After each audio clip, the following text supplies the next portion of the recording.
बाबा विट्ठल दास किशोरी जी और ठाकुर जी के अनन्य भक्त थे। बाबा हर वक्त उनकी निकुंज लीलाओं का ही स्मरण किया करते थे।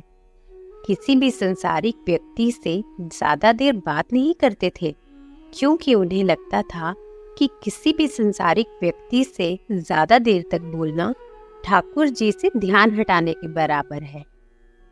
इसलिए हमेशा आंख मूंदे श्री राधा कृष्ण की युगल छवि का ध्यान करते थे।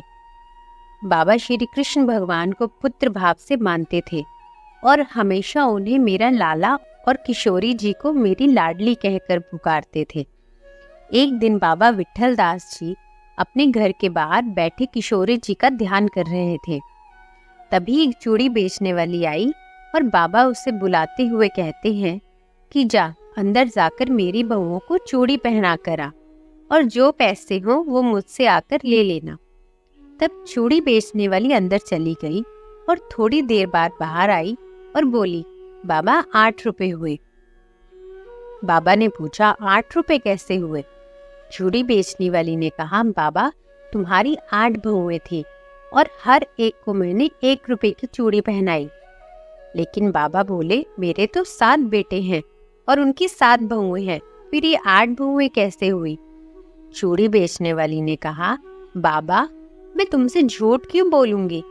अब बाबा का ज्यादा बहस करने का मन नहीं था। उन्हें लगा कि अब इससे बहस करूंगा तो ठाकुर जी के ध्यान में विघ्न पड़ जाएगा। इसलिए उन्होंने उस मणिहारन को 8 रुपए देकर विदा कर दिया और अपनी युगल सरकार का ध्यान करने लगे। लेकिन उन्हें मन ही मन इस बात का बहुत दुख था कि चूड़ी बेचने वाली ने झूठ बोलकर उनसे ज्यादा पैसे ले लिए थे, क्योंकि पूरे गांव में बाबा जी से कोई भी झूठ नहीं बोलता था। वो इसी बात की चिंता में थे कि मुझसे उस चूड़ी बेचने वाली ने झूठ क्यों कहा। रात्रि में बाबा जी के स्वप्न में किशोरी जी आती हैं और कहती हैं, बाबा ओ बाबा। बाबा मंत्र मुग्ध होकर किशोरी जी को प्रणाम करते हैं।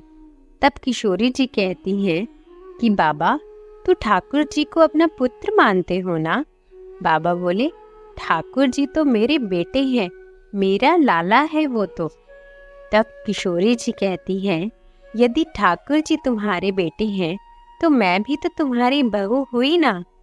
बाबा बोले, हाँ हाँ बिल्कुल बिल्कुल मेरी लाली। फिर किशोरी जी कहती हैं, फिर तुम दुखी क्यों होते हो? जब चूड़ी बेचने वाली ने मुझे भी चूड़ियां पहना दी तो?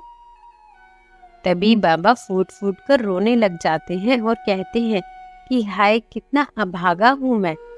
मेरी किशोरी जी खुद मेरे घर आकर चूड़ियां पहने और मैं पहचान भी न सका।